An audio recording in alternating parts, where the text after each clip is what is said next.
네, 잠시 후 행복한 아침에서는 무너진 건강을 되돌리는 건강 리모델링 준비되어 있습니다. 네, 오늘 건강 리모델링에서는요, 다이어트 성공 후에 찾아오는 불청객이죠. 요요 현상에 대한 이야기 해보도록 하겠습니다. 저희는 잠시 후에 돌아올게요.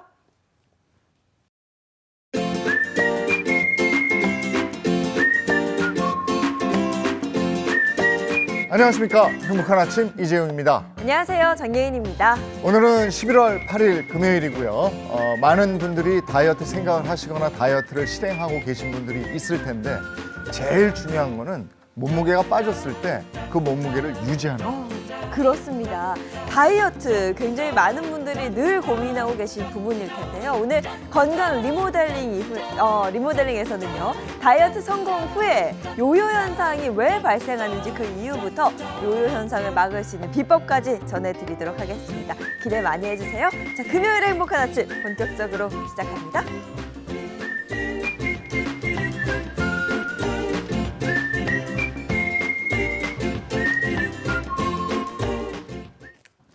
네, 화제 이슈를 발빠르게 전해드리는 모닝 브리핑부터 시작하겠습니다. 조현정 시사평론가와 함께합니다. 어서 오세요. 네, 안녕하세요. 안녕하세요. 네, 첫 번째 이슈부터 전해주시죠. 네, 이 스팸 문자 중에서도 해외에서 보낸 스팸 문자 받아본 경험 다들 한 번쯤 있으실 텐데요.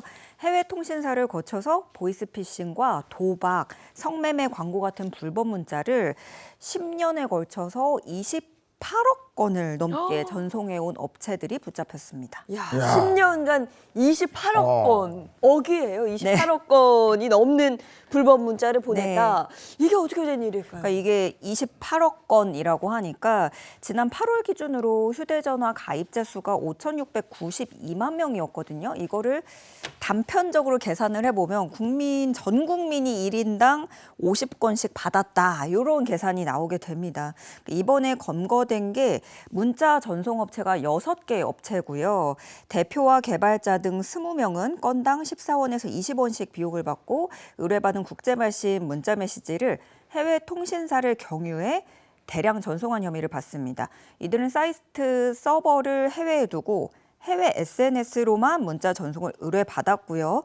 해외 거래소를 통해서 가상자산으로 대금을 수수하는 식으로 단속을 피해왔던 것으로 전해졌습니다. 네, 오랜 시간 범죄에 가담했으니까 범죄 수익금도 어마어마하겠네요. 네, 이 문자 발송 업체 6곳이요. 이런 문자 보내는 대가로 모두 485억 4천만 원의 범죄 수익을 거둔 것으로 알려졌어요. 근데 제가 아까 한 건에 14원에서 20원이라고 말씀드렸잖아요. 이거를 진짜 얼마나 보냈으면 485억을 만드는 거예요. 그러니까 28억 건 이 정도로 보내야 가능한 건데 그중에서도 A씨가 운영한 업체 범죄 수익은 390억 원에 달한다고 합니다. 경찰은 이 업체 대표 A씨가 보유한 약 50억 원 규모의 자산을 몰수하고 추징 보전 절차를 통해서 환수할 예정입니다. 경찰이 또 당부한 내용이 있는데요. 이 국제문자 업자들을 붙잡은 뒤에 실제로 카드 발급이나 결제를 사칭한 이런 국제문자 스팸 신고 건수는 다행히도 조금씩 줄어들고 있다고는 합니다. 그런데 국제 발신이 어려워지니까 또 다른 우회법을 찾은 건데요. 이번에는 카드 배송 기사를 사칭해서 개인정보를 요구하는 등 이렇게 새로운 보이스피싱 수법이 늘고 있다고 하니까 각별한 주의가 필요하겠습니다. 진짜 보이스피싱 수법이 날로 진화되고 있어서 참 걱정이 이만저만이 아닙니다. 자, 다음 이슈 전해주시죠. 네, 남양 유업이 발효유 제품인 불가리스에 코로나 예방 효과가 있다고 허위, 과장 광고한 혐의로 법원에서 벌금 5천만 원을 선고받았고요. 광고 과정에 관여했다는 전현직 임원 4명은 각각 1,000만 원, 2천만 원의 벌금형을 선고받았다는 소식입니다. 네, 관련 내용 자세히 좀 전해주시죠. 네, 먼저 몇 년 전 일이라서 어떤 일이 있었는지 좀 간략하게 설명을 해드릴게요. 2021년 4월이었습니다. 취재진이 참석한 학술 심포지엄에서 불가리스가 코로나 예방과 치료에 효능이 있는 것처럼 광고한 혐의의 내용인데요. 남양유업은 코로나 시대의 항바이러스 식품 개발 심포지엄에서 불가리스 제품이 코로나를 77.8% 저감하는 효과를 확인했다고 발표하고 관련 자료도 배포를 했습니다. 이후에요. 남양유업 주가가 8% 이상 급등했고 일부 편의점에서는 품절 사태가 일어나기도 했어요. 그런데 이후 일부 실험 결과를 과장해서 발표한 것으로 드러나면서 거짓 광고에 대한 불매운동 논란이 일렀고요. 이 홍원식 전 남양유업 회장이 이거 아마 여기까지 얘기하시면 기억나실 것 같아요. 2021년 5월에 대국민 사과를 하고 네. 대표직에서 물러나는 일이 있었습니다. 그리고 그 이후에 식약처에서 경찰이 남양유업을 고발하면서 이렇게 수사가 시작됐습니다. 네, 당시에 뭐 기사 봤던 기억이 납니다. 그럼 이와 관련해서 이번에 재판부는 어떤 입장을 발표했나요? 네, 재판부는 당시 코로나 확진자는 12만 명으로 하루 확진자가 600명을 넘어서는 가운데 이렇게 무엇보다 그 코로나로 인해서 전 국민이 신체에 대한 위협을 받아서 우려가 크던 상황이었다. 그러니까 하루 확진자 증가세가 그렇게 높아져 가고 있는 상황에 검증되지 않은 효과를 광고한 죄책이 중하다고 판단을 했어요. 2021년에 그 당시 생각해보면 우리 정말 공포감도 컸단 말이에요. 남양유업 전 대표 등은 혐의를 부인했지만 법원은 다수 언론사를 통해서 의도대로 기사가 보도되게 하는 방법으로 제품을 광고한 거라고 봤습니다. 또 언론사를 이용해서 항바이러스 효과가 보도되게 해놓고도 이게 남양유업이 오히려 이거 언론사가 검증을 제대로 하지 않아서 불거진 일이다 이런 식으로 잘못을 돌려서 그 범행 후의 정황도 좋지 않다고 재판부는 판단을 했습니다. 아니 어떻게 그런 엄중한 시기에 네. 이런 황당한 말을 하고 그걸 기업 운영에 이용하고 말도 안 되죠. 다음 이슈 전해 주십시오. 네. SK 하이닉스에서 근무하던 중에 반도체 불량률을 낮추는 핵심 기술을 빼돌린 혐의를 받는 전 중국인 직원이 1심에서 징역 1년 6개월과 벌금 2천만 원을 선고받았습니다. 네, 핵심 기술이니까 보안을 상당히 철저히 했을 텐데 어떻게 했길래 핵심 네. 기술을 빼돌린 혐의를 받는 거죠? 보통 이런 회사들 직원들 다 출근할 때도 스마트폰도 다 이렇게 검증을 그렇죠. 받잖아요. 네. 예. SK 하이닉스도 보안상 내부에서도 이 USB 등의 저장 매체 사용을 완전히 금지하고 있었다고 하고요. 또 출력물로 써야 되는 경우에도 그 인쇄물, 출력물에 내용, 인쇄자, 사용처 등을 상세하게 기록해서 관리를 하고 있는 것으로 알려졌는데요. 수사당국에 따르면 이 전 중국인 직원 A씨는 퇴사 직전에 핵심 반도체 공정 문제 해결책과 관련한 자료가 담긴 A4 용지 4천여 장 분량을 출력한 것으로 조사가 됐습니다.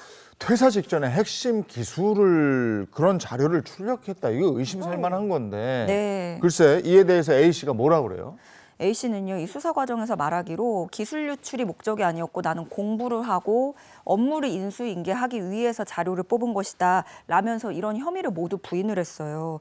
그런데 재판부는 이 피고인이 하이닉스에서 퇴사 직전 문서를 출력한 반도체 기술에 대해서 이것은 2022년에 지정된 국가의 핵심 기술이라는 부분을 지적했습니다. 그리고 그 퇴사 직전에 그 자료를 뽑았다라는 거에서 정황이 좀 의심될 수 있잖아요. 네. 그런데 퇴사하고 나서 바로 화웨이에 취업을 합니다. 아. 예, 그래서 재판부도 하이닉스 퇴직 후에 이 중국 화웨이에 취업한 점으로 미뤄봤을 때 본인의 가치를 인정받으려고 유출한 것으로 합리적인 추론을 할 수 있다고 봤습니다. 국가 핵심 그 기술의 유출이란 말이에요. 그런데 1년 6개월 징역이 나왔어요. 굉장히 낮은 거고 벌금도 2천만 원에 불과한데 그래도 재판부는 그러면서도 이 피고인이 유출한 기술을 활용했는지가 불분명하고 피해자의 피해가 밝혀지지 않은 점 등을 고려해서 양형했다고 밝혔습니다. 우리나라 국민이 중국에 지금 간첩죄로 잡혀 있는 거 아시잖아요. 네. 이게 비슷해요. 근데 거기는 간첩죄가 이렇게 광범위하게 적용이 되는데 네. 우리는 그게 없어요 지금. 그러니까 이게 간첩죄가 해당이 안 되고 그냥 뭘 살짝 훔쳐간 정도로 해서 1년 반? 네, 이거밖에 1년 안 네. 되는 것 같은데 답답하네요. 다음 이슈도 전해 듣겠습니다. 네, 이맘때 더욱 조심해야 되는 게 쯔쯔 가무실증인데요. 10월 중순부터 11월 중순까지 환자 수가 폭발적으로 증가하는 양상을 보이는 병증인데 그런데 예년과 달리 좀 잠잠한 모습을 보이고 있다고 합니다. 어렸을 때 많이 들었어요. 풀밭에서 조심해라. 네, 네. 쯔쯔가무시증 걸린다 이런 얘기 많이 들었었는데 환자 수가 증가하지 않는다. 좀 다행이면서도 어떤 변화가 있는 건지도 궁금해지네요. 네, 일단 쯔쯔가무시가 왜 걸리느냐. 이거는 이 털진드기 유충에 의해서 감염되는 급성 열성 질환인데요. 질병관리청에 따르면 10월 27일에서 11월 2일 사이에 쯔쯔가무시증 환자 481명으로 나타났습니다. 지난해 같은 기간 800여 명이었던 것에 비해서 42% 감소한 수치예요. 방역당국은 기록적인 더위를 원인으로 꼽았습니다. 털 진드기 개체수에도 영향을 미쳤다고 보고 있는데요. 관계자들은 이 알들이 가을이 되면 깨어나는데 가을이 됐지만 너무 온도가 높아서 깨어지는 시점이 늦어지는 건 아닐지도 모르겠다. 지금 그 정도로 추정을 하고 있다는 건데 그렇다고 요 며칠 좀 추워졌잖아요. 네. 입동도 지나고 추워졌는데 그렇다면 이제 출몰을 할까? 또 그건 아닐 것 같아요. 왜냐하면 그 사이에 사실 부화하는 시점 자체가 늦어졌으면 얘들이 이제 많이 폐사를 했다. 많이 살아남지 못할 것이다. 알 자체가 손상이 되면 부화율 자체가 낮아지기 때문에 개체 수가 갑자기 늘어날 가능성은 낮다고 보고 있습니다. 쭈쭈가무시증 환자가 감소하고 있지만 그래도 이게 아예 없어진 게 아니기 때문에 더 조심을 하셔야 될 텐데 그러면 쭈쭈가무시증을 예방하는 방법도 좀 알려주세요. 네, 저는 아이 키우다 보니까 이게 수족구증 네. 이런 거 쯔쯔가무시 이런 게 제일 싫은 게 왜 그러냐면 예방 백신이 없고요. 한 번 걸린다고 항체가 생기는 게 아니래요. 그래서 2번 걸리고 3번 걸릴 수도 있다는 거예요. 그래서 방심해서는 안 된다고 하는데요. 쯔쯔가무시증 예방하기 가장 좋은 방법은 역시 이 털진드기에게서 멀어지는 거, 안 물리는 게 제일 중요하겠고요. 그러려면 야외 활동 시에는 긴 소매 옷을 입고 긴 양말로 피부 노출을 줄여주시고요. 진드기 기피제 사용하셔도 좋다고 합니다. 감염이 의심된다면 그 즉시 전문의를 찾으라고 당부하고 있습니다. 야, 오늘이 금요일 이제 주말 맞아서 야외 활동 많이 하실 텐데 이것도 주의를 하셔야 되겠습니다. 조현정 시사평론가와 함께했습니다. 고맙습니다. 네, 고맙습니다. 고맙습니다. 네, 날이 부쩍 추워졌죠. 어제만큼 오늘도 추울까요? 날씨 알아보도록 하겠습니다. 마지연 기상캐스터 나와주세요. 네, 상암동에 나와 있습니다. 현재 내륙 곳곳으로는 안개가 자욱합니다. 출근길 앞차와의 간격 넉넉히 두시고요. 강이나 호수 주변에서는 거리를 더 넉넉히 두는 게 좋겠습니다. 네, 어제보단 아니지만 오늘 아침도 여전히 춥습니다. 현재 서울의 아침 기온 3.2도 가리키고 있고요. 중부 내륙에는 서리가 내리고 물이 열 수 있겠습니다. 낮부터는 추위의 기세가 한풀 꺾이겠습니다. 가을볕이 내리쬐며 기온이 크게 오를 텐데요. 오늘 서울의 낮 기온 17도, 광주는 19도가 예상됩니다. 네, 오늘은 이처럼 일교차가 매우 크겠습니다. 하루 사이에 2계절을 오가는 듯한 요즘인데요. 입고 벗기 쉬운 겉옷으로 체온 조절 잘해주시기 바랍니다. 네, 주말에도 기온은 점점 오르겠습니다. 일요일에는 서울의 아침 기온 10도, 낮 기온은 20도 가까이 오를 텐데요. 당분간 전국이 맑아서 바깥 활동하기 수월하겠습니다. 네, 산들도 저마다 옷을 갈아입느라 바쁜 모양새입니다. 울긋불긋 단풍으로 물든 산에 나들이 가는 분들 많으실 텐데요. 각 지역의 단풍 소식은 기상청 홈페이지에서 확인할 수 있습니다. 지금까지 날씨였습니다.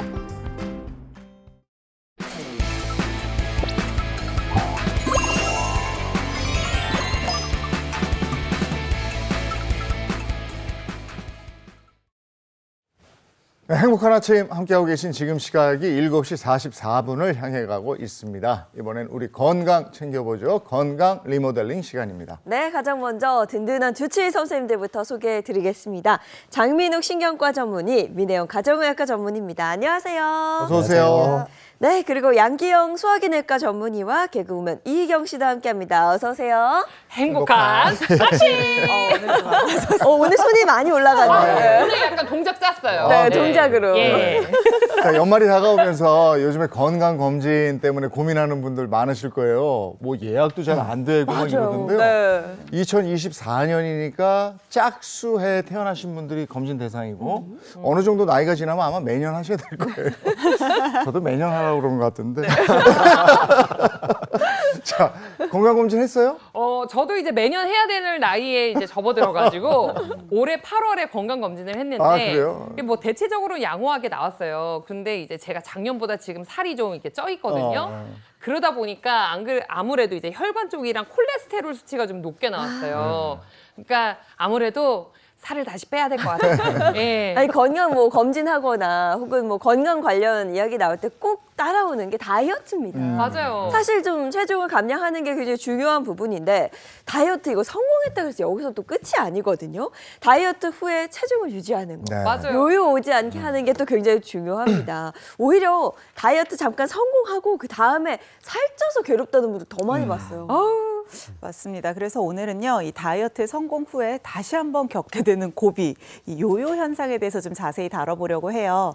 요요라고 하는 게 우리 옛날에 가지고 놀던 그 장난감 이름이잖아요. 네네. 네. 그러니까 성공적으로 체중 감량에 이제 도달을 한 이후에 짧은 시간 안에 다시 이전 체중으로 빠르게 복귀하거나 또는 이전 체중을 넘어서서 더욱더 살이 찌게 되는 현상을 우리가 요요라고 이야기를 하거든요.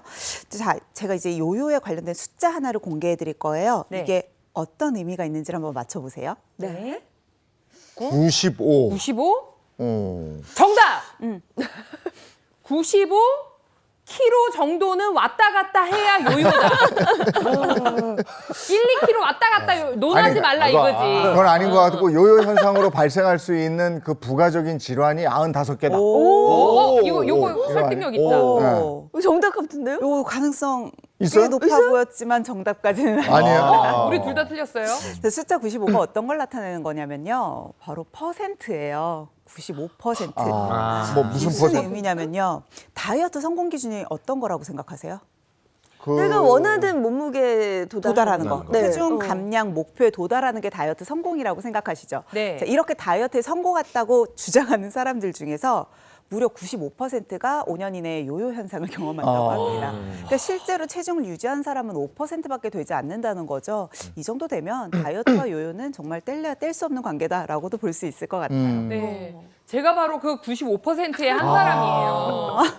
이놈의 요요를 어떻게 해야 되는지 모르겠네. 희영 씨도 그러면 요요를 한번 겪어봤다는 거죠? 그럼요. 이제 저는 일단 태어나기로 우량아로 태어났어요. 근데 저희 엄마가 저 어릴 때부터 음식점 장사를 하셨는데 뭐 순대국밥집, 뭐 족발집도 운영을 하셨고 그러다 보니까 자연스럽게 엄마의 손맛 때문에 제 입맛이 한 8, 9살 때부터 40, 50대 아저씨들이랑 입맛을 공유하고 막 그랬거든요.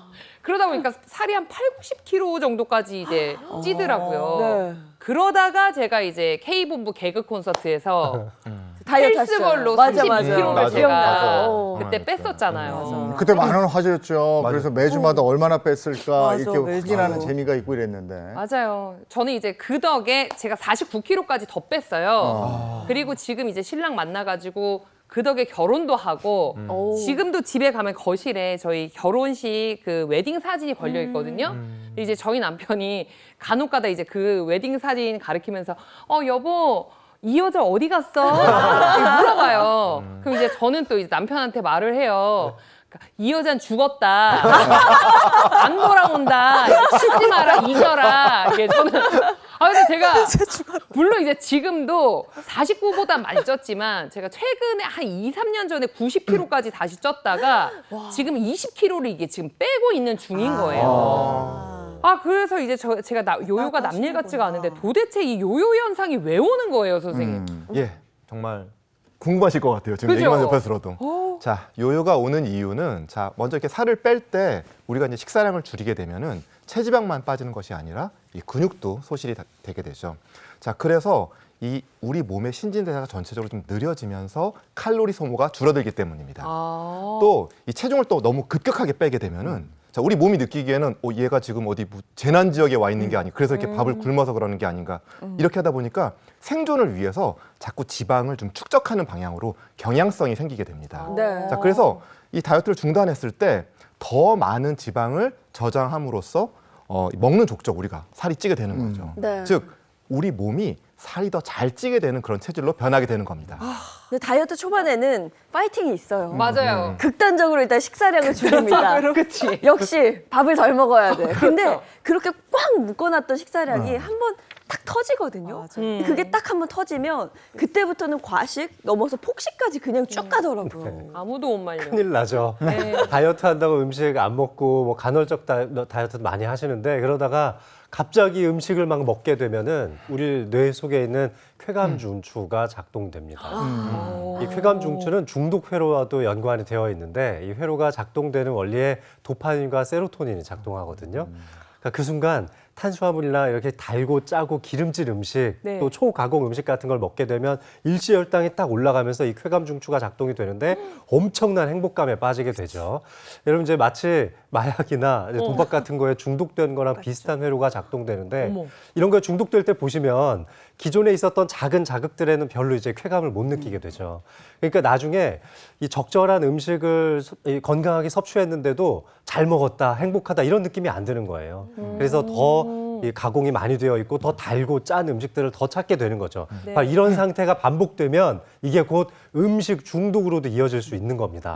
와. 아니 음식 중독이라고 지금 하셨는데 말씀하신 것처럼 저희 마약 중독이나 뭐 알코올 중독까지는 들어봤어도 음식도 중독이 될 수가 있는 거예요? 충분히 될 수가 있죠. 사실 우리가 다이어트 하다가 보면 얘기하신 것처럼 어느 정도 기간이 지나면 갑자기 내가 참아왔던 식욕이 확 하고 폭발하는 경험 누구나 다 해보셨잖아요. 네, 그럼요. 이런 게 바로 음식 중독 사인일 수 있거든요. 그래서 오늘은 우리가 내가 음식 중독에 빠진 건 아닐까 알아보기 위해서 세계보건기구에서 제공하고 있는 음식 중독 자가 테스트를 준비해봤으니까 체크해보시면 좋을 것 같아요. 네, 보시는 시청자분들도 내가 몇 개나 해당하는지 좀 이렇게 체크를 해보시면 좋을 것 같습니다.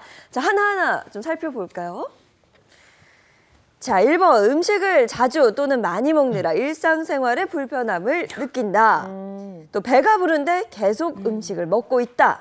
또 과식 때문에 하루 중 많은 시간을 피로감을 느끼면서 보낸다. 일단 2번, 3번은 해당돼요. 이게 벌써부터 저는 조짐이 좀 안 좋네요. 지금 벌써 뭐가 안 좋네 지금 않은 것 느낌이. 근데 이러면 진짜 힘든데 배부른데 계속 먹고 이러면. 아 이게 근데 원래 배불러도 앞에 맛있는 게 있으면 또 손이 가지 않아요? 나만 그래? 그래요? 아니죠? 자, 요 이제 계속 있어요. 네. 또 있어요? 네, 세 개만 있는 게 아니에요. 자, 테스트 이어서 한번 해보도록 하겠습니다. 자, 먹는 양을 줄여야 하는 게 아닌가 걱정하곤 한다. 생각보다 많은 양을 남기지 않고 먹는다. 특정 음식을 일부러 끊거나 줄였을 때 그 음식을 먹고 싶은 강렬한 욕구가 생긴다. 오. 일단 세 개가 또 다 해당이 돼요. 큰일 났네. 근데 일단 특히나 마지막 거 있잖아요. 뭔가 우리가 특히나 끊었을 때. 탄수화물, 빵 이거 끊어야 된다고 생각을 하면 그때부터 빵 냄새가 더 나. 맞아. 길 가다가 빵집에서 오늘 빵 구웠네, 막 소보로네, 막 이런 냄새가 확 올라오잖아요. 네. 이게 뭐 왜 그런지 모르겠어요. 음식인가 모르겠지만 술도 그렇지 않아요? 약간 술도 음식이죠. 맞아. 이게 못한다 생각하면 원래 더 하고 맞아요, 싶거든요. 맞아요. 테스트 이어서 네. 좀 더 보도록 하겠습니다. 자, 보여주세요. 자, 7번 음식을 끊거나 줄였을 때 불안, 짜증, 우울감과 같은 금단 증상이 나타난다. 8번 불안, 짜증, 우울감이나 두통 같은 신체 증상 때문에 음식을 찾는다. 불안, 짜증, 우울감, 두통 같은. 한 번씩 경험해 보셨을 그래. 것 같은데. 한 세 개는 해당되는 것 같은데. 세 세 개 개 정도요? 네. 오.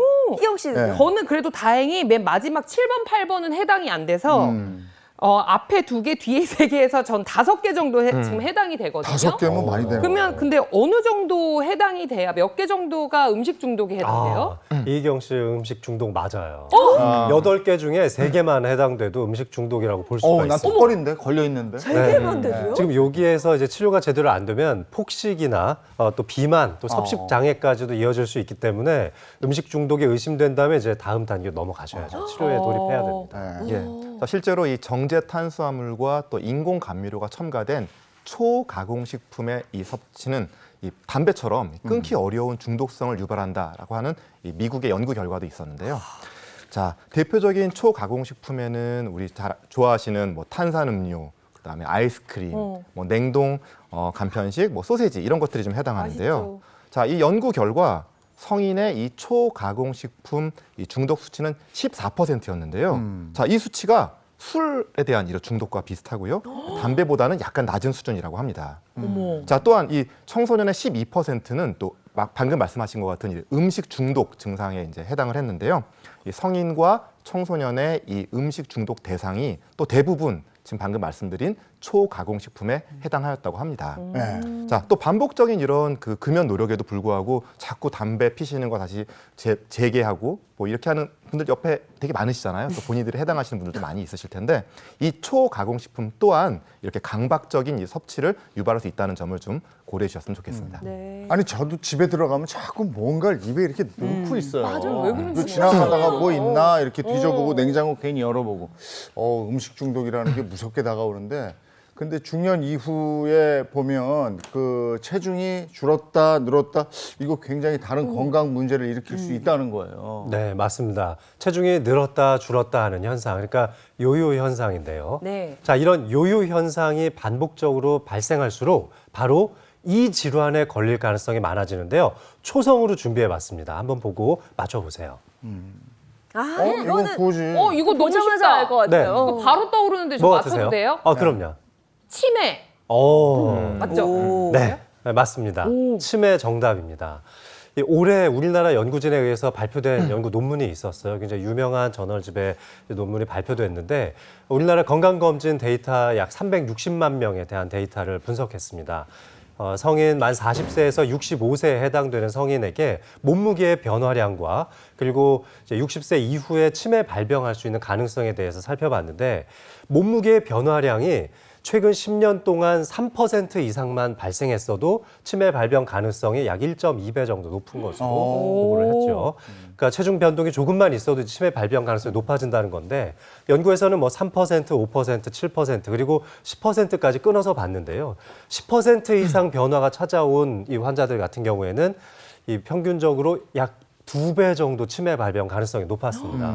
굉장히 심각한 거죠. 그런데 이렇게 체중의 변동이 10% 이상의 체중 변동을 2번 이상 겪은 분들도 있잖아요. 이게 말 그대로 진짜 요요일 텐데 이런 분들은 훨씬 더 높았어요. 이제 2.5배까지도 상승한다는 발표를 했거든요. 네. 그러니까 우리가 이제 다이어트 할 때도 다시 원래 체중으로 돌아가려고 하는 현상을 겪지 않도록 노력해야 되겠고 급격하게 체중을 변동하는 것도 주의해야겠다는 걸 이 논문을 통해 알 수 있었어요. 맞아요. 치매와 관련된 또 다른 연구도 있었거든요. 체중이 급격하게 다시 증가하는 이 요요 기간에는 내 몸 안에서 나쁜 콜레스테롤이라고 불리는 LDL 콜레스테롤도 자연스레 증가할 수밖에 없습니다.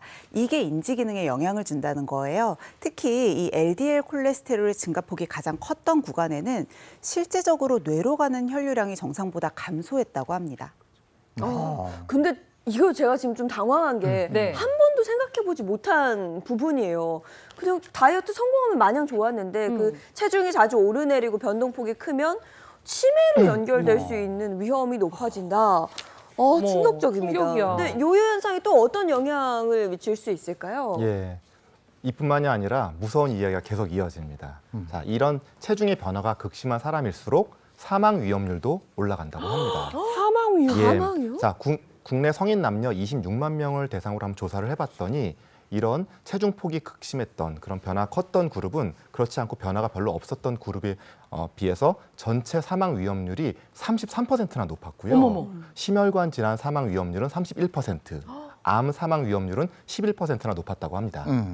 와, 이거는 근데 좀 아이러니하다. 우리가 건강해지기 위해서 다이어트를 하는 건데 95%가 누구나 겪을 수 있는 이 요요 현상 때문에 이런 온갖 질환에 노출이 될 수 있다고 하니까 이걸 빼야 되나 말아야 되나 그냥 이 찐 채로 살아야 되나 뭐 지금 약간 지금 고민이 많이 되거든요. 근데 이런 요요 현상이 좀 심각해지면 또 다른 질환에도 노출이 될 수 있나요? 네, 또 있습니다. 체중이 고무줄처럼 왔다 갔다 하게 된다면 바로 담석증에 걸릴 가능성이 높아진다는 미국 연구 결과가 있었는데요.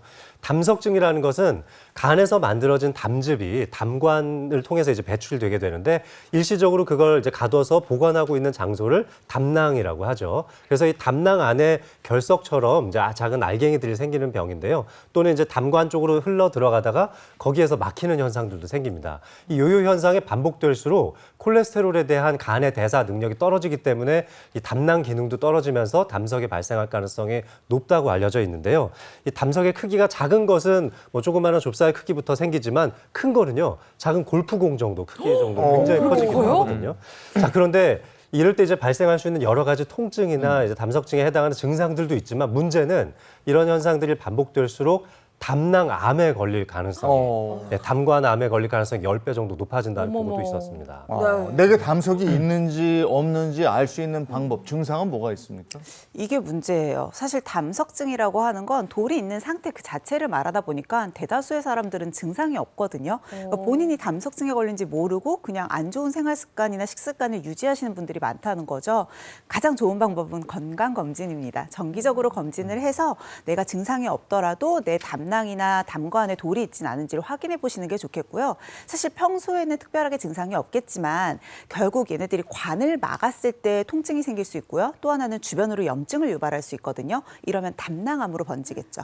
이런 합병증의 경우에는 극심한 상복부 통증을 호소하는 경우들이 많습니다. 여기에 더불어서 뭐 구역감이 심하거나 구토를 한다거나 황달이 생기기도 하고요. 이런 소화기계 관련된 증상들이 같이 보인다면 응급실이나 병원을 가셔서 진료를 받아보시는 게 좋겠죠. 지금 뭐 담석증 얘기 나왔고 앞서 네. 치매도 얘기해 주셨는데 이 외에도 혹시 또 걸릴 수 있는 질환이 있을까요? 예, 그렇습니다. 자, 잦은 요요 현상은 당뇨병의 발생을 또 높일 수가 있습니다. 아, 당뇨 무서워. 예, 건강검진을 받는 4,800명을 대상으로 5년 동안 이 체중의 변화 폭과 당뇨병 이 발병 여부를 한번 이제 관찰을 해봤더니 이 체중의 변화 폭이 큰 사람이 그렇지 않고 이게 변화가 거의 없는 사람들에 비해서 당뇨병이 생길 위험성이 1.8배나 높았다고 합니다. 요요는 우리의 육체뿐만 아니라 마음 건강까지도 좀 나쁘게 할 수가 있죠. 극단적으로 이제 다이어트를 하다가 음식을 너무 많이 섭취하지 않게 되다 보면 좀 감정적으로 힘들어지잖아요. 맞아요. 이럴 때 왜 사나 싶어요. 네, 우울감도 좀 많이 생기기도 맞아요. 하고요. 뿐만 아니라 이제 요요 현상을 겪으면서 또 스트레스라든지 우울증을 겪기도 하는데요. 체중 변동이 커지면 커질수록 이런 우울감과 스트레스 지수는 더 높아진다고 합니다. 뿐만 아니라 반복적인 체중 조절 실패가 또 우리한테 압박감이나 자책감을 초래하기도 하고요. 맞아요. 살 다시 찌면 아유 내가 그렇지 뭐. 맞아. 나를 미워하게. 돼. 맞아요. 화가 나죠. 그러니까 이게 몸과 마음의 병이 생기는 것 같은데 체중 증가뿐이 아니고 이 요요라는 것이 각종 질환을 일으키게 되는데 이거 어떻게 하면 예방합니까? 요요의 원인에 대해서 아까 설명을 해주셨잖아요. 너무 급격한 체중 변화 그리고 또 하나는 몸 안에 있는 기초대사량이 줄어들기 때문에 오는 거니까 이 부분에 좀 초점을 맞추시면 좋을 것 같습니다. 보통 우리가 다이어트를 하고 체중 감량을 할 때 빼놓을 수 없는 게 식이 제한이거든요. 그러면 내가 얼마나 덜 먹어야 되나를 많이 계산하시잖아요. 보통 성인 기준으로 뭐 체중이나 기초대사량 따라 다르겠지만 1,800에서 2,400kcal 정도를 섭취를 하시는 게 일반적인데요. 여기서 딱 이제 계산을 하면서 나는 그러면 3달 동안 20kg를 빼겠어. 이러면서 극단적으로 하루에 한 800에서 1000kcal로 식이 제한을 하시는 분들이 계세요. 이걸 저희가 극단적인 초저열량식이라고 하는데 절대로 추천드리지 않는 거예요. 절대 안 된다. 급격하게 체중을 빼면 아까 말씀드렸잖아요. 내 몸은 비상 상황이라고 생각하고 더 많은 지방을 저장하려고 해요. 그래서 여러분들 비만이신 분들 기준으로 가장 건강한 체중 감량의 속도는 한 달에 한 2kg에서 4kg 정도를 서서히 빼는 거예요. 그리고 내가 그러면 얼마나 덜 먹어야 되냐? 일단 내가 전체 먹는 칼로리에서 10에서 20% 정도씩을 차차 줄여나가시는 게 훨씬 더 건강하면서도 몸을 속일 수 있는 방법이에요. 그리고 더 중요한 건 그냥 전체 음식 양을 줄이는 것보단 양보단 질인 거죠. 질 좋은 음식을 드셔야 되거든요. 일단 영양소의 밸런스가 잘 맞아야 합니다. 단백질을 꾸준히 챙겨 드셔야지 근육량을 유지하면서 기초대사량을 유지할 수 있고요. 또 다이어트하면 쉽게 손실되기 쉬운 게 미네랄이나 비타민이에요. 그래서 과일이나 채소 같은 것들도 충분히 드시면서 균형 잡힌 식단을 유지하셔야 합니다. 특히 갱년기를 겪고 있는 이 중년 여성분들은 이 호르몬의 변화 때문에 다이어트를 한다는 것이 굉장히 힘들고 또 성공하기도 굉장히 어렵습니다.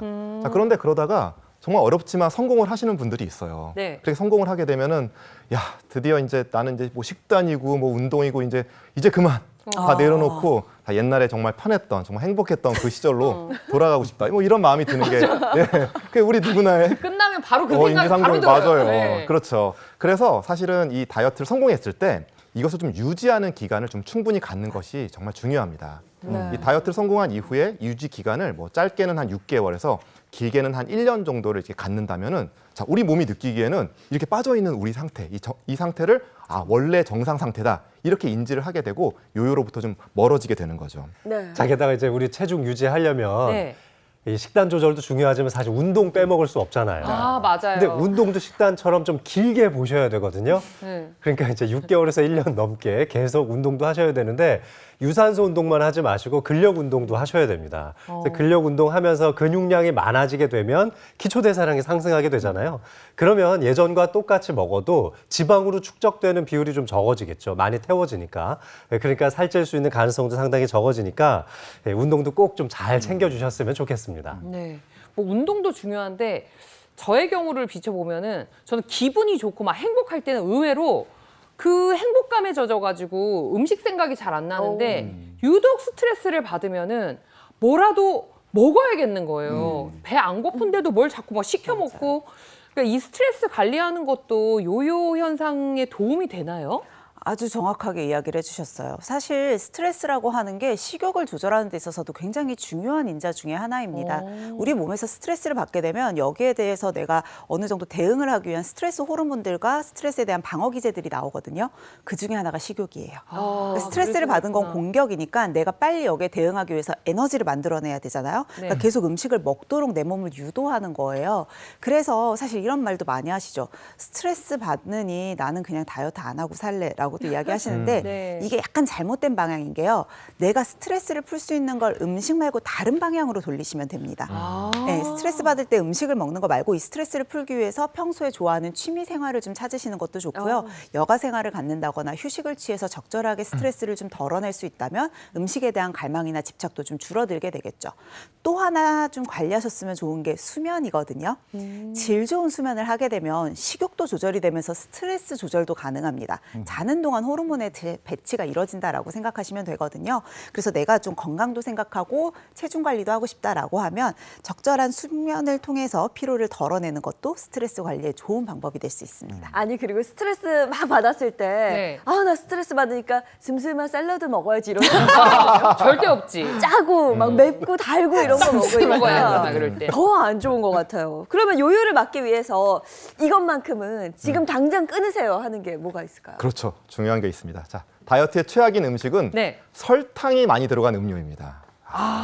맛있죠, 맛있죠. 예. 너무 맛있는데. 자, 콜라 이런 거죠. 기본적으로 이런 단맛 음료들은 자 이거 마실수록 정말 갈증이 점점 심해지기 때문에 맞아요. 이거 서서히 줄이다가 그냥 아예 끊어버리시는 게 정말 좋겠습니다. 또 이 다이어트와 또 요요를 뭐 이렇게 멀리하기 위해서 방지하기 위해서 끊어야 될 음식 얘기할 때 또 빠질 수 없는 게 또 한 가지가 있죠. 혹시 밥빵면인가요? 그렇죠, 그렇죠, 맞습니다. 면과 빵이 빵같이 이렇게 밀가루로 만든 음식. 아 너무 맛있죠. 맛있는 나올 줄 예, 알았어. 누구나 좋아하는 음식인데 이렇게 밀가루가 많이 들어가 있는 음식은 잘 아시다시피 당질의 함량이 높기 때문에 이 혈당의 상승 속도를 뭐 굉장히 빠르게 높이기 때문에 주의하셔야 합니다. 슬픈 소식 하나 더 드릴게요. 술이라는 말씀은 하지 마세요.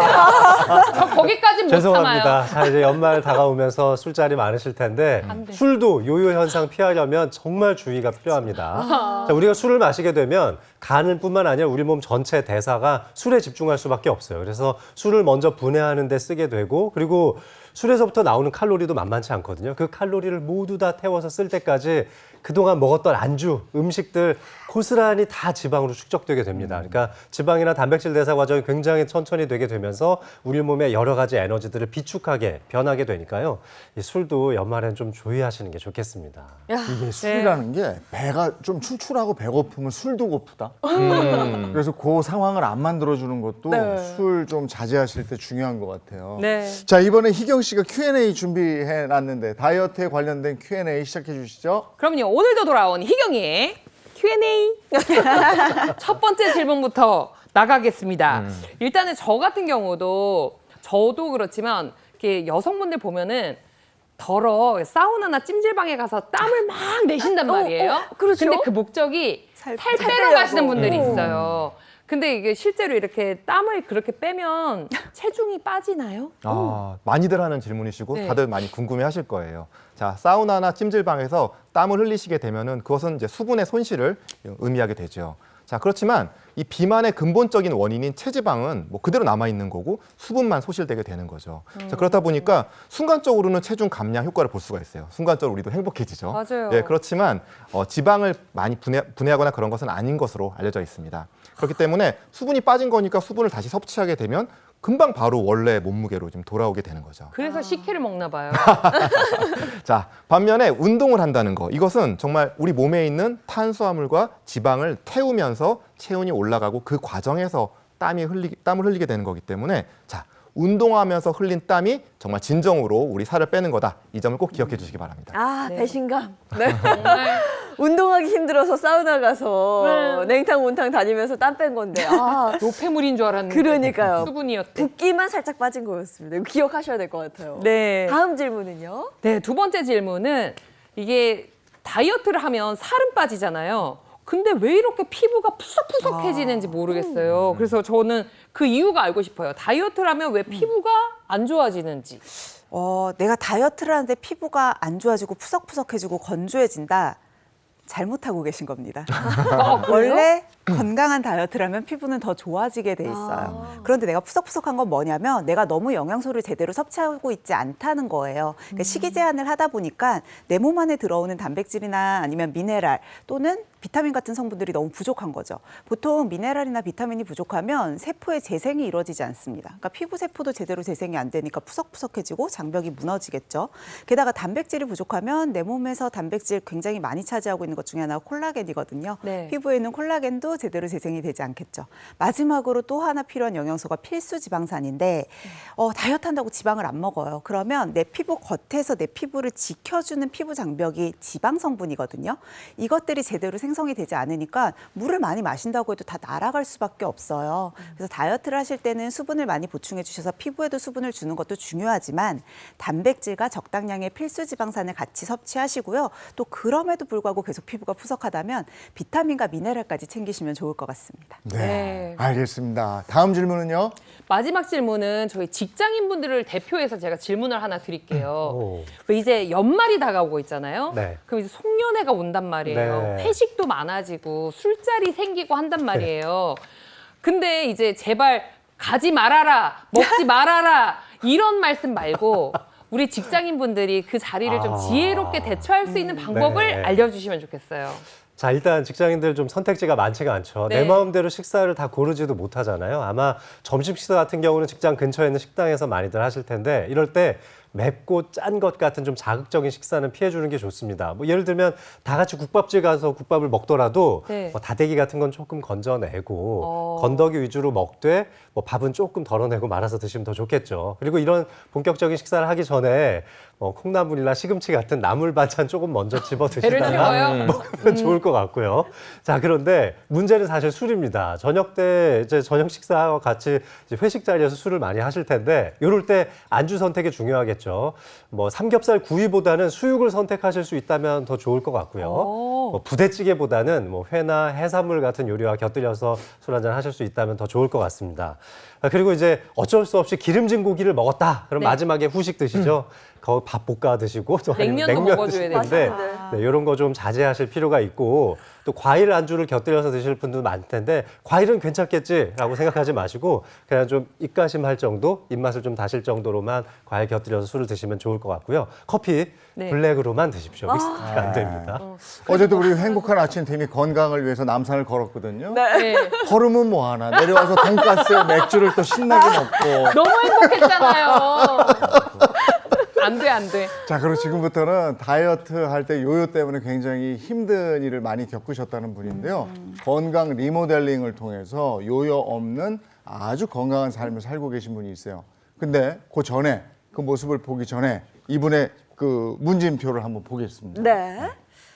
자, 이름 김은오, 나이는 53세고요. 하루에 2끼를 드셨는데 보니까 저녁을 조금 더 많이 드시는 편이었네요. 뭐 중국 음식, 치킨, 빵 등 밀가루 위주의 음식을 즐겨 드셨다고 합니다. 아. 이어서 뭐 수면 시간은 보시는 것처럼 7시간 정도 되고 운동은 아예 안 하셨다고 하고요. 가족력으로 갑상선암이 있으신데 실제로 또 진단도 받으셨다고 해요. 어머머. 요요를 경험하신 경험이 있고 또 갱년기도 겪고 계시다고 합니다. 아무래도 가족력에 갑상선암을 또 진단받으셨다고 하니까 영상이 빨리 보고 싶어요. 지금은 좀 괜찮아지셨는지도 궁금하고요. 그러게요. 또 오늘의 주인공이 지금 갱년기를 겪고 계신 것 같은데요. 사실 여성분들, 중년 여성의 건강에 있어서 갱년기를 또 빼놓을 수가 없죠. 급격하게 여성 호르몬이 줄어들다 보니까 생리가 불규칙해지거나 끊기게 되는 경우들이 있는데 내 몸에서 평생 동안 좀 규칙적으로 나오던 여성 호르몬이 더 이상 나오지 않는 거잖아요. 그러면 당연히 기본적인 내분비계 이 대사 장애를 동반하게 됩니다. 정상적인 대사 과정이 이루어지지가 않으니까 내장 지방이 늘어나면서 비만이 생기기가 쉽겠죠. 게다가 또 나이가 드니까 기초 대사량도 줄어들게 되잖아요. 숨만 쉬어도 저절로 태워내고 있던 에너지가 이제 줄어들고 있다는 거예요. 그러니까 이전이랑 똑같은 식습관과 생활 습관을 유지하면 나는 되게 억울하지만 어쨌건 자연스레 살은 찔 수밖에 없습니다. 그래서 아무래도 갱년기 때문에 좀 이렇게 살이 찌고 비만이 되지 않았나 싶은데요. 문제는 갱년기를 겪고 있는 여성분들은 무작정 굶는다고 해서 살이 빠지는 게 아니거든요. 특히나 요요까지 겪으신 만큼 식습관 같은 것들도 좀 주의해서 봤으면 좋겠어요. 네, 이렇게 문진표 봤는데 어떻게 이 갱년기에 요요 없는 건강한 다이어트에 성공할 수 있었는지 한번 보겠습니다. 건강 리모델링에 성공했다는 오늘의 주인공. 그런데 과거 반복되는 요요 때문에 다이어트에 실패하기 일쑤였다는데요. 그 당시엔 대체 어떤 일상을 보냈을까요?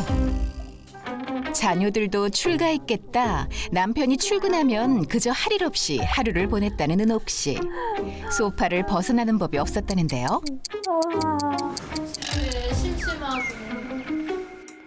왜 이렇게 재미가 없냐. 갱년기가 4년 전 코로나 때 딱 왔는데요. 그냥 괜히 스트레스 받고 짜증나고 우울하고 아무것도 하기 싫더라고요.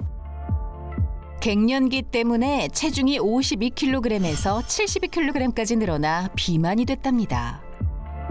과거 생활 습관이 아주 불규칙했을 뿐 아니라 식습관도 좋지 않았다는데 대체 어땠을까요?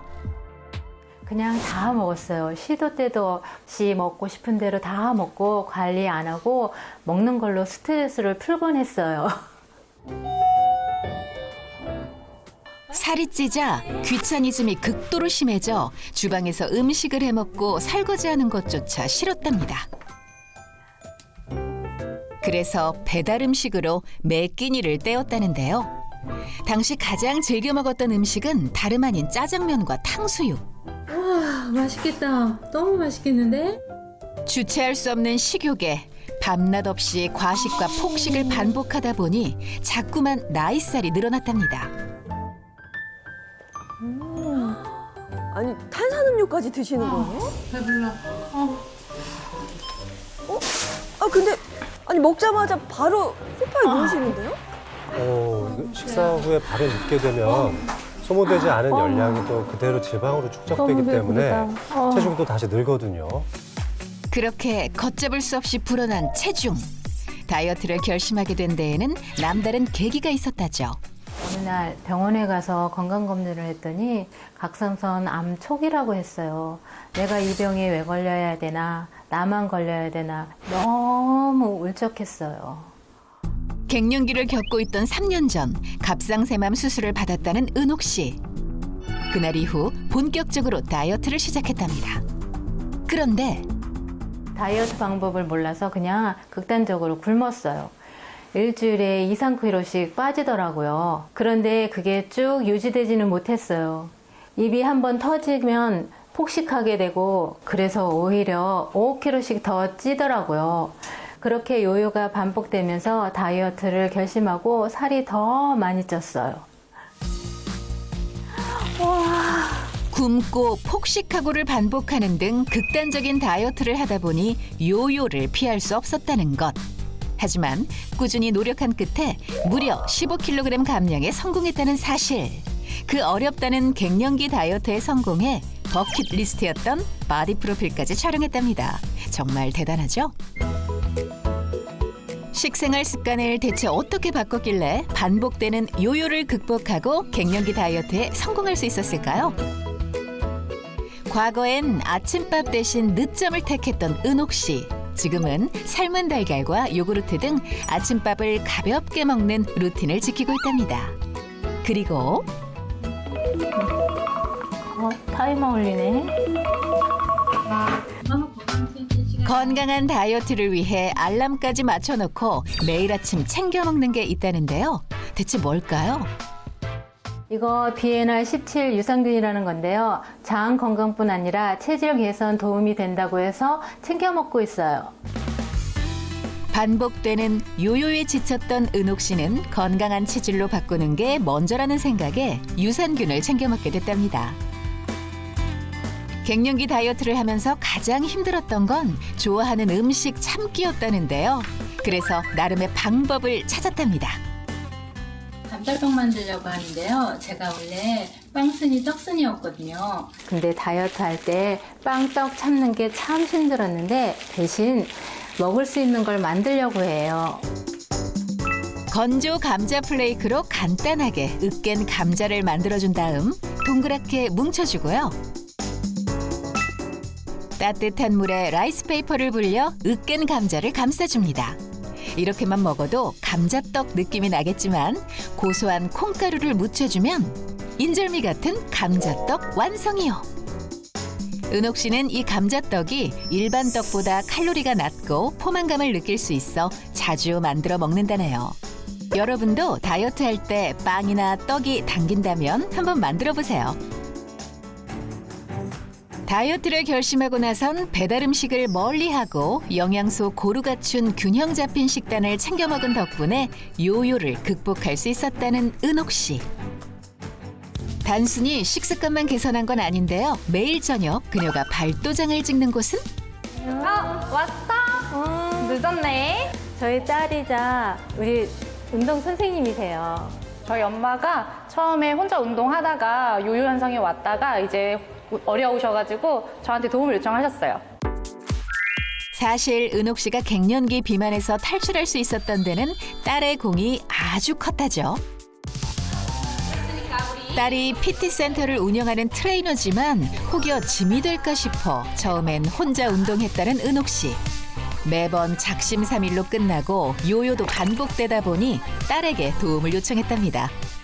등 운동 했으니까 다리 근력이 되게 좋은 우리 하체 운동을 한번 해보러 가볼게요. 자, 스쿼트 동작 한번 해볼 거예요. 요요를 방지하기 위해서는 근본적인 체질 개선이 필수. 특히 기초대사량을 높이는 게 중요하기 때문에 매일 근력 운동을 하고 있다죠. 그렇지. 엄마 잘하는데? 힘들하게 앉아. 엄마 요요 현상은 관리가 정말 중요해. 운동도 그렇고 먹는 것도 그렇고. 그 왜 있잖아, 엄마. 불과 4, 5년 전만 해도 체중 되게 많이 나갔었잖아. 맞아. 그때 생각하면 진짜 딴 사람이야 지금. 맞아, 나도 사진 보고 깜짝 놀랐어. 놀랐지. 내가 먹는 유산균이 있는데 같이 먹어볼래? 유산균? 한번 먹어볼래? 건강을 되찾은 지금 더할 나위 없이 행복하다는 은옥 씨. 우리 딸 덕분에 엄마 건강을 유지한다. 엄마의 건강은 앞으로 내가 책임질게. 앞으로도 화이팅! 화이팅! 예! 요요 없는 갱년기 다이어트. 오늘 나온 방법들 체크해서 여러분도 성공하길 바랍니다. 꾸준하다는 게 포인트네요.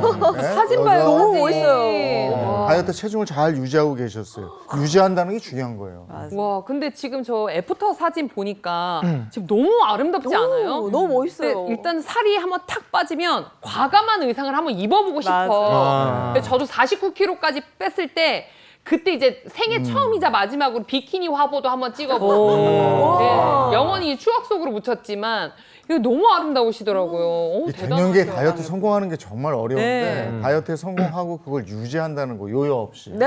어우 대단하신데요. 정말 그리고 보니까 식단을 일단 건강하게 잘 지키고 계시고 거기다가 이제 따님과 함께 운동까지 하셔서 이 요요 없이 유지를 하시는 것 같은데 여기서 비법이 하나 더 나왔죠. 김은옥 씨의 또 다른 건강 리모델링 비결이 바로 비엔알 17 유산균이었습니다. 예. 자, 비엔알 17 유산균의 정식 명칭은 락토바실러스 가세리 비엔알 17인데요. 자, 산모의 모유에서 유래한 것으로 식약처에서 최초로 체지방 감소 기능성을 인정받았다고 합니다. 네. 오늘 만난 주인공도 몇 번의 요요 시행착오를 겪은 거예요. 그리고 지금 아주 잘 유지하고 계시는 건데 이렇게 요요 현상이 발생하는 이유에 대한 연구가 있었다면서요? 좀 새로운 접근이 있더라고요. 이스라엘의 면역학자 에란 엘리나프 박사의 연구에 따르면 요요 현상이 우리 장내에 있는 세균총, 즉 이 미생물들이 내가 비만했을 때 비만 기억을 가지고 있기 때문이다라는 연구 결과를 발표를 했거든요. 즉 내가 힘들게 식단 조절을 열심히 하면서 체중 감량에 성공을 딱 했다고 하더라도 이전에 그러니까 비만했을 때 식생활로 돌아간다고 하면 내 장내 미생물은 때가 왔구나 돌아가야겠다 하고 다시 쉽게 이전으로 돌아가게 된다는 거죠. 아니 그러니까 장내 미생물이 지금 내가 비만했을 때를 기억하고 있다는 거잖아요. 네. 아니 왜 그렇게 쓰잘데기 없는 걸 기억하고 하냐고요. 아니 오래 이제 그런 건 좀 잊어줬으면 좋겠는데 너무 네. 속상하네요. 이 바로 장내 미생물에 대한 비만 기억에 대한 이제 연구를 쥐실험을 통해서 알아봤었는데 이 정상 체중을 가지고 있었던 쥐에게 고칼로리 음식을 일부러 먹여서 비만하게 만든 거예요. 그래서 이제 체중을 한참 높인 다음에 그리고 이제 일부러 또 다이어트를 시켜서 다시 체중 감량을 시켰는데 네. 그리고 나서 이번에는 다시 정상적인 그냥 식사를 시켰다고 합니다. 그런데 그냥 이런 정상적인 식사를 했는데도 비만했을 때의 기억대로 다시 체중이 굉장히 많이 증가했고 오히려 그 체중 증가 폭이 훨씬 더 심했다는 거죠. 우리가 겪는 요요 현상과 비슷했던 거예요. 그런데 이런 실험을 되풀이하면 할수록 점점 더 체중이 늘어갔다는 게 이 실험 결과였습니다. 어머머머. 자, 이뿐만이 아니라 이 비만 기억을 가진 이 장내 미생물이 체중에 어떤 영향을 미치는지를 알아본 또 다른 연구도 있는데요. 자, 한때 비만했던 쥐의 이 장내 미생물 세균총을 정상 체중의 쥐한테 이식한 후에 고칼로리 먹이를 주고 관찰해 본 결과 자, 이식된 이 비만 기억 이 세균총으로 인해서 원래 정상 체중을 가지고 있던 쥐의 체중이 증가했다고 하는 연구 결과가 있습니다. 자, 이는 곧 이 비만했던 쥐의 이 미생물 세균총은 비만 기억을 가지고 있어서 자, 체중 감소에 성공을 했더라도 다시 고칼로리 먹이를 먹게 되면은 다시 체중 증가가 가속화된다. 이러한 사실을 입증한 거죠. 하필 장내 미생물이 기억력, 그 비만했던 기억을 가지고 있어서 살이 다시 찐다는 건데요. 그러면 이런 요요 현상을 예방하는데 이 BNR17 유산균이 도움을 좀 줄 수 있을까요? BNR17 유산균이 도움을 줄 수 있죠. 이 BNR17 유산균을 꾸준히 복용을 하시게 되면 아무래도 장내에 있는 유해균은 줄어들면서 유익균들이 더 많아지게 되잖아요. 장내 환경 개선에도 도움을 주고요. 유해균을 몰아내고 유익균이 더 많아진다는 건 뭐냐면 비만 기억을 갖고 있던 균들은 줄어들고 나의 건강한 몸을 기억하는 균들이 늘어난다는 뜻이니까 살이 잘 찌지 않는 체질로의 개선도 가능하겠죠. 와. 장내 미생물 환경이 불균형을 초래하게 되면은 이때부터 이제 우리 과민성 대장 증후군이라는 질병도 발생할 수가 있는데 국내 이제 한 대학병원에서 8주 동안 연구를 했었어요. 그래서 과민성 대장 증후군을 겪고 있는 환자들에게 8주간 이 모유 유래 유산균을 투여를 해봤더니 과민성 대장 증후군에 해당하는 증상들이 많이 개선된 바가 있었습니다. 네. 장내 환경 자체를 개선을 해놓으면 요요 예방에 도움을 줄 수 있다 이거고요.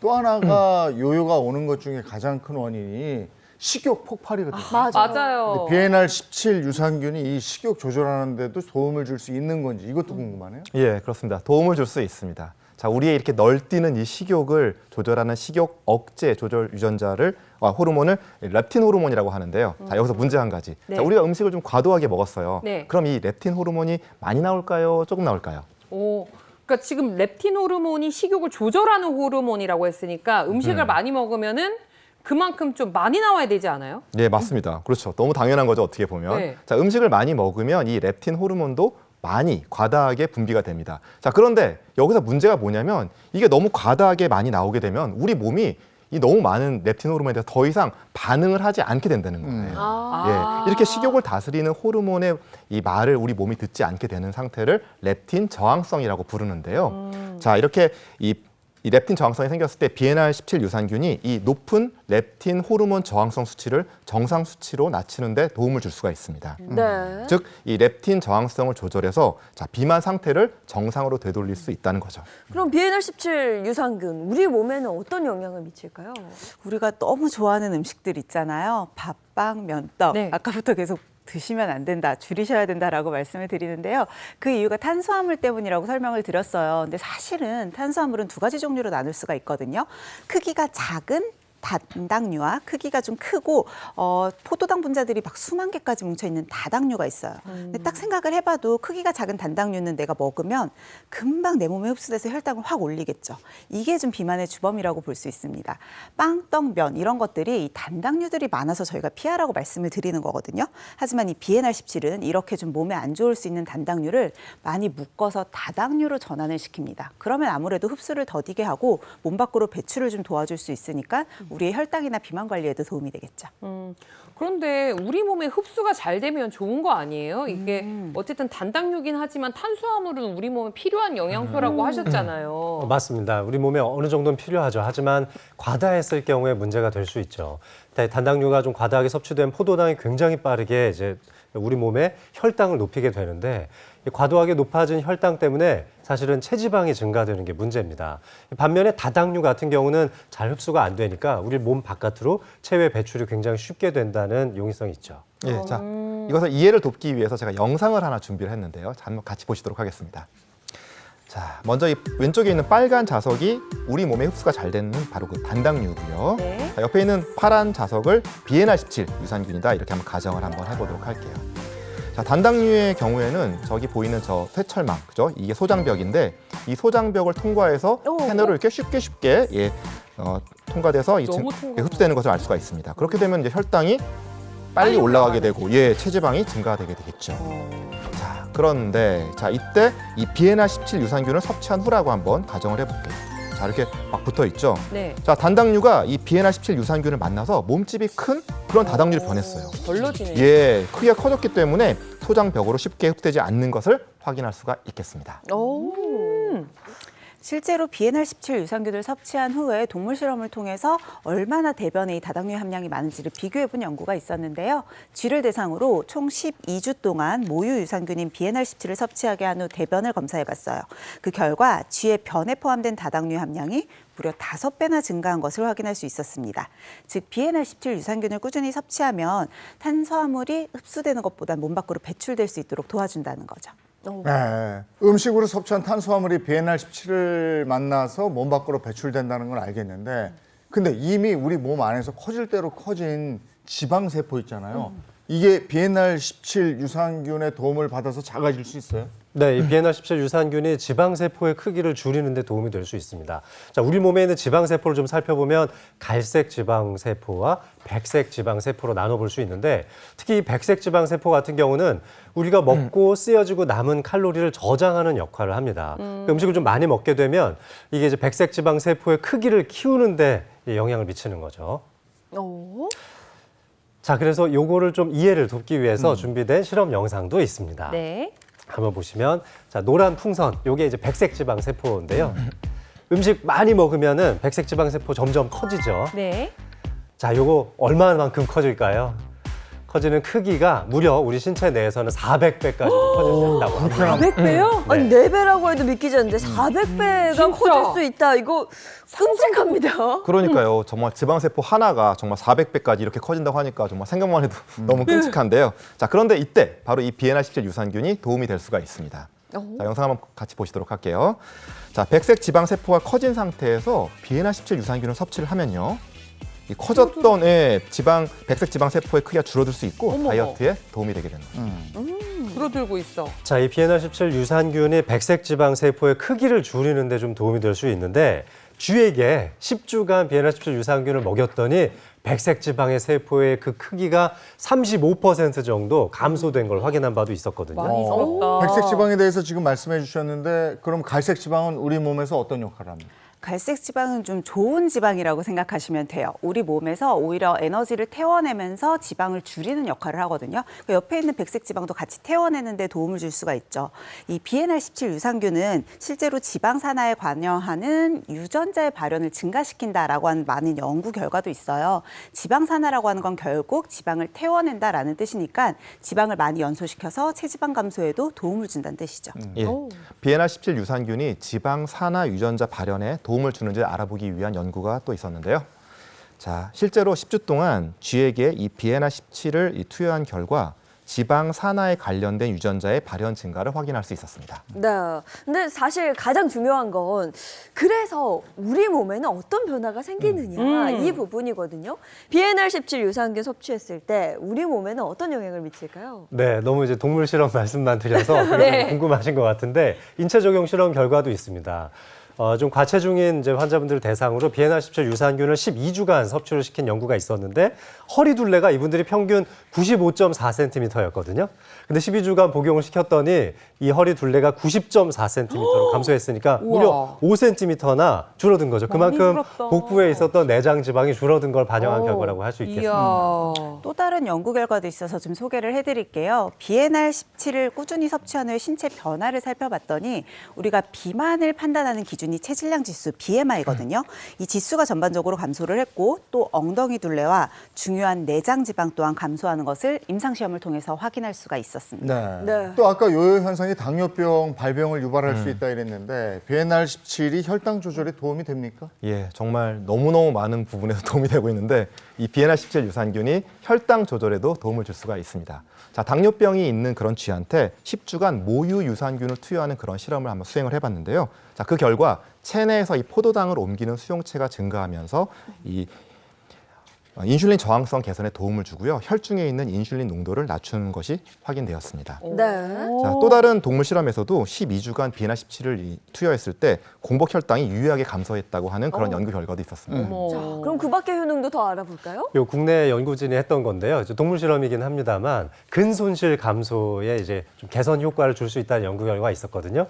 우리 이제 근손실하면 장단지 근육이나 대퇴사두근 근육들을 생각해 볼 수 있는데 쥐에게 근손실을 유발시켜 놓고 BNR17 유산균을 투여했더니 이쪽에 근손실이 좀 더 개선되었고 트레드밀에서 달리게 하는 시간도 좀 더 연장되었다는 결과를 발표한 바 있었습니다. 네.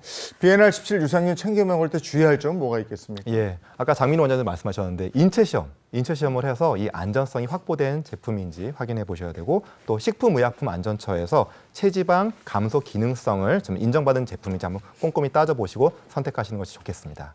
그리고 또 이것이 이 BNR17 유산균은 좀 살아있는 그런 미생물이거든요. 그러니까 좀 너무 뜨거운 물과 드시는 것은 좀 삼가하시는 것이 좋겠습니다. 네. 또 하나 주의하셔야 되는 게 어쨌건 유산균이잖아요. 그래서 내가 너무 장이 약하다거나 소화기계에 불편감이 있으신 분들은 과량으로 복용을 하시면 설사나 아니면 복통과 같은 불편감이 생기실 수 있어요. 그래서 적정량을 섭취하시는 게 가장 좋겠고요. 특이 체질이시라거나 또는 임산부이신 분들도 자의로 결정하지 마시고 반드시 전문의와 상담 후에 섭취 여부를 결정하시는 것이 좋겠습니다. 네. 이 다이어트에 대해서는 또 요요 없는 다이어트에 대해서는 민혜연 선생님이 딱 한마디로 정리를 해줄 수 있어요. 적을 거야, 저. 근데 사실 저도 계속 체중 관리를 하고 있거든요. 막 극단적인 다이어트가 아니라 여러분들이 다이어트를 계획하신다면 꼭 한마디를 하고 싶어요. 내가 하는 운동, 내가 하는 식습관은 앞으로 평생 할 수 있는 것들로 고르셔야 됩니다. 그러니까 지금 잠깐 내가 한 달만 1일씩 할 수 있겠죠. 근데 평생 하실 수 있다면 유지하셔도 돼요. 그렇지 않다면 그건 나한테 맞는 다이어트 방법이 아니거든요. 그러니까 뭔가를 생각하실 때 이걸 내가 적어도 10년 이상은 지속을 해도 이 정도는 할 수 있겠는데 싶은 계획부터 시작하셔야 돼요. 장민욱 선생님도 저희가 꾸준히 봐왔습니다만 꼭 해주세요. 맞아요. 어떻게 하시는 거예요? 아우, 제가 점심을 샐러드로 바꿔서 다이어트에 성공했다고 했잖아요. 그러면서 장 건강도 진짜 좋아졌는데 이거 10년간 할 수 있을지 생각 좀 해봐야 됩니다. 어려울 것 같긴 해. 양경 선생님은 요즘에도 그냥 막 달리는 거예요? 그렇죠. 제가 그래서 꼭 드리는 말씀이 한 가지가 있습니다. 자, 저는 다 해요. 그러신 분들 되게 많아요. 저 선생님 막 하루에 2시간씩 걷고요. 막 다 하는데 살이 안 빠져요. 이렇게 말씀하시는 분들 많이 있거든요. 제가 꼭 드리는 말씀이 있습니다. 지금 방법이 정말 결론적으로 별로 도움이 되지 않는다면 혹시 이게 잘못된 방법은 아닌지 올바른 방법이 뭔지 한번 찾아보시는 그런 개인적인 노력도 필요한 것 같습니다. 네. 이게 아닌가벼 하는 방향을 달리 가는 거야. 그죠? 근데 무조건 글로 가지 말고. 양 선생님도 그러면 평생 달려야 되는데. 그러게 말입니다. 지금 굉장히 부담인데 다른 방법들도 좀 찾아보도록 하겠습니다. 네, 오늘은 요요 없는 다이어트에 대한 얘기 나눠봤습니다. 고맙습니다. 고맙습니다. 네, 오늘도 날이 추울까요? 어제 굉장히 추웠는데 오늘 어떨지 알아보겠습니다. 마주현 기상캐스터 나와주세요. 네, 상암동에 나와 있습니다. 현재 내륙에는 안개가 짙게 껴 있습니다. 출근길 차간 거리 넉넉히 확보하시고요. 강이나 호수 지나는 분들은 감속 운전해야겠습니다. 어제보단 조금 덜하지만 오늘 아침도 여전히 춥습니다. 현재 서울의 아침 기온 3.4도 가리키고 있고요. 중부 내륙에는 서리가 내리고 물이 여는 곳도 있습니다. 낮부터는 추위가 한결 누그러지겠습니다. 가을볕과 함께 기온이 크게 오를 텐데요. 서울의 낮 기온 17도, 광주는 19도가 예상됩니다. 이처럼 일교차가 매우 크게 벌어집니다. 아침 저녁에는 두꺼운 겉옷을 챙기시고요. 얇은 옷을 겹쳐 입어서 체온 조절 잘 해야겠습니다. 주말에는 평년 기온을 웃돌며 포근하겠습니다. 다음 주까지도 큰 추위 걱정은 없겠고요. 당분간 계속 맑아서 가을 산행 떠나기도 좋겠습니다. 알록달록한 단풍을 볼 때 산을 찾는 분들의 주의가 필요합니다. 가을에는 낙엽과 이슬 때문에 미끄러워서 무릎과 발목 부상을 조심하시고요. 기온도 미리 확인하셔서 보온병 등 보온용품 준비하시기 바랍니다. 지금까지 날씨 전해드렸습니다. 이번 주말에는 날씨가 나들이 하기 괜찮은 날씨인 것 같아요. 네, 기온이 이제 제법 올라서 원래 날씨 좀 회복한다고 하는데요. 뭐 막바지 단풍 구경 많이 가실 것 같아요. 주말 행복하게 보내시기 바랍니다. 좋은 하루 보내시고요. 저희는 다음 주 월요일 아침 7시 30분에 돌아올게요. 행복한 아침, 행복한 하루, 그리고 행복한 주말 보내십시오. 고맙습니다. 고맙습니다. 즐겨봐 너의 세상 플레이 더 넥스트 채널 A.